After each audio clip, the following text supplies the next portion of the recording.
বিয়ের দিন যখন বাসর ঘরে মানে বাসর করতো না মানে এমনি আর কি ঘরে ঢোকার জন্য ওনার যে ছোট বাচ্চাটা জায়ান মানে মা করে মানে কাঁদতেছে, সে তার হেল্পিং হ্যান্ডকে বলতেছে এই তোমাকে বেতন দিন না, তাতে নিয়ে যাও, শাউট করে।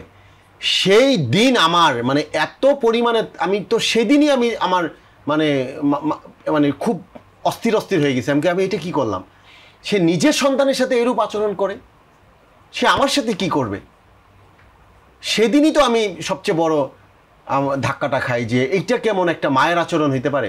আর যে সন্তানের জন্য মা বিয়ে ভুলে যায়, যে সন্তানের জন্য মা তার যৌবন ভুলে যায়, যে সন্তানের জন্য মা তার ফিউচার ভুলে যায়, যে সন্তানের জন্য মা মানে তার হাসি সুখ শান্তি সব কিছু ভুলে যায়, সে মায়ের আচরণ এরকম প্রথম দিনই তো আমি দেখে মানে মানে নিজের কাছে আমি মানে হয়ে গেলাম যে আসলে এটা কি করলামটা কি আমি রাসেল মিয়া, আমি কি করলাম জীবনে।